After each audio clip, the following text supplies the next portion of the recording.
চাউল আলু তেল ওসব পেঁয়াজ এগুলো নিয়ে আমরা সংকটে আছি বলতে মোট কথা মানুষের কিছু না, দাম ছাড়ার কিছু নেই। এখন আপনারা যদি দয়া করে ওই জিনিসটা যদি এখন নিয়ন্ত্রণে আনেন, আপনারা যদি দয়া করে ওই জিনিসটা যদি গ্রামবাসীকে দেন, তাহলে মনে করেন এটাই মনে করেন কি ভালো হবে।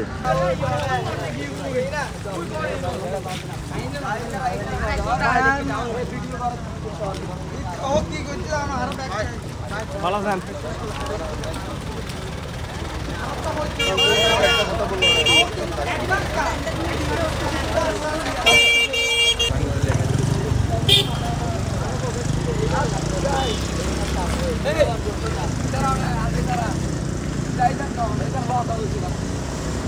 গাড়ি আছে বাজারে চলে যায়।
ডিবিসিতে নাই, যদি ডিবিসির আগে পরে 24 বার আরও কিছু লাগাই যায় তাহলে আর বছর তো বুয়া সামনের দিকে ভরা।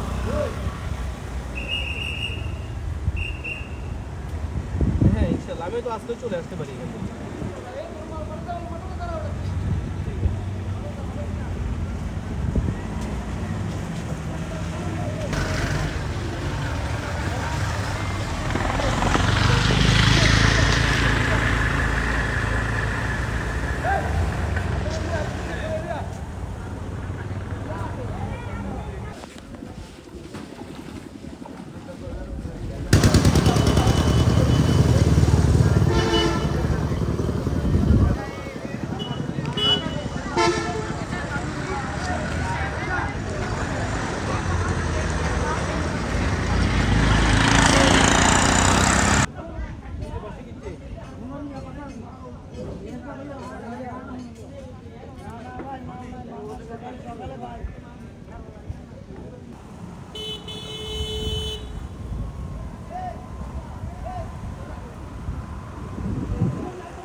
আমাদের এখানে বুধবার রাতের দিকে উঠানে পানি উঠছিল, পরে বৃহস্পতিবারে সকালের দিকে মনে করেন পানি বাড়তে থাকে, বাড়ার সাথে সাথে বৃহস্পতিবার বিকালের দিকে পানি একদম মানে ঘরে ঢুকে যায়।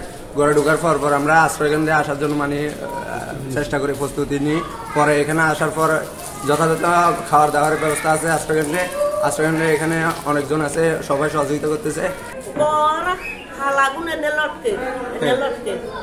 পরের হালালতের বিডার মারি গেছে আর বাড়িতে আসতে পারবে না। থাকার পরে তো রাত্রে যখন মাইকে বলতেছে মসজিদ থেকে যে আপনারা সতর্ক হয়ে যান, পানি আসতেছে, তখন ঘরের ভিতরে এতটুকু তাড়াতাড়ি দৌড়াদৌড়ি করি, সমস্ত কিছু রাখতে পারি না, দরজাটা সমস্ত ভাঙি সমস্ত যেতে আছে। জোরন দরকার আছে, জোরন কিনারে